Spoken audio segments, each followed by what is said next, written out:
Ya Habibi ya Muhammad. Datangnya dari hamba Allah asal Pertemuan Keraksaan Probolinggo. Masya Allah, yang pertama datangnya dari Probolinggo. Pertanyaannya Ustaz, kenapa kalau perempuan itu tidak dibolehkan berazan katanya Ustaz? Katanya ada yang bilang kalau suara perempuan itu adalah aurat. Bagaimana dengan yang di sosmed seperti di YouTube yang diposting sholawatan, itu gimana hukumnya katanya Ustaz? Ada dua pertanyaan kita pahami dari Pak saudara kita Pertemuan Keraksaan. Pertama tentang adzan. Naam, adzan memang sunnah untuk laki-laki dan tidak disunnahkan untuk perempuan. Kalau iqamah, qomat sunnah untuk laki-laki dan perempuan. Al-hikmah fi dzalik, apa hikmahnya? Karena adzan ini untuk i'lam bidukhulil waqt, untuk memberi kabar masuknya waktu sholat. Maka dulu nggak ada mikrofon, orang yang adzan harus naik ke atas, dilihat banyak orang, kemudian dengan suara yang lantang untuk didengarkan banyak orang. Nah, hal yang semacam ini tidak pantas untuk perempuan.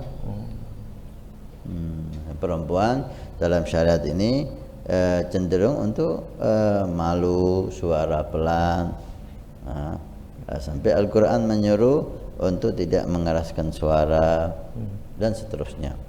Inilah salah satu hikmah di mana perempuan tidak boleh adzan, seperti hanya perempuan tidak boleh khutbah. Khutbah di sini khutbah Jumat, khutbah Id, ya kan? Perempuan boleh sholat Jumat, tapi ikut laki-laki. Perempuan boleh sholat Id, tapi tidak ada khutbah. Karena khutbah sunnah suara keras, khutbah sunnah untuk dilihat al-khatib. Sunnah khatib itu dilihat oleh makmumin. Nah, itu tidak pantas untuk perempuan. Ala kulli hal. Tentang pertanyaan yang kedua, suara perempuan aurat atau bukan aurat, ulama di situ khilaf. Ada yang mengatakan suara perempuan aurat, ada yang mengatakan suara perempuan bukan aurat. Tapi walaupun yang mengatakan suara perempuan itu bukan aurat, jika menimbulkan fitnah haram, itu muttafaq alaih. Suara perempuan yang menimbulkan fitnah, artinya fitnah di sini membuat nafsu laki-laki yang dengarkan itu bangkit. Kan suaranya dilembut-lembutin, dimerdu-merdukan, liriknya itu dibuat sedemikian mungkin, walhasil membuat laki-laki yang dengar itu muncul syahwat.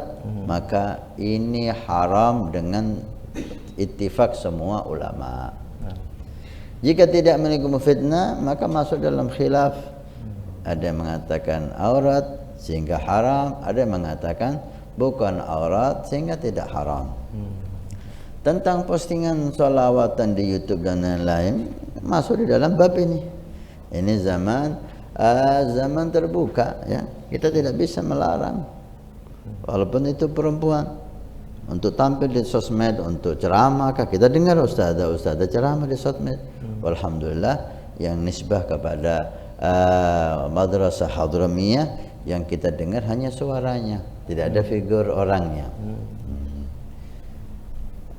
Ala kulli hal, kalau memang harus tampil, hendaknya tampil, tidak membuat fitnah. Nabi bersabda, "Man bana masjidan banallahu baitan fil jannah." Siapa yang ikut membangun masjid, maka Allah akan membangunkan rumah di surga. Pondok Pesantren Nurul Iman akan membangun masjid 2 lantai plus aula. Maka kami mengajak untuk kita dan Anda mendapatkan rumah di surga. Kami membutuhkan 2.000 orang, per orang 100.000 per bulan selama 1 tahun. Silahkan Anda daftarkan diri Anda, atau almarhum dari orang tua keluarga Anda yang sudah meninggal, atau Anda niatkan untuk putra Anda supaya menjadi putra yang saleh salehah.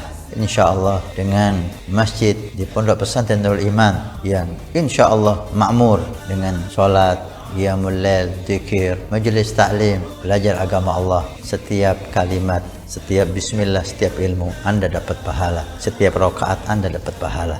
Hani'an lana wa hani'an lakum kalau kita punya rumah di surga Allah. Mudah-mudahan Allah mencatat kita sebagai hamba yang punya rumah di surga.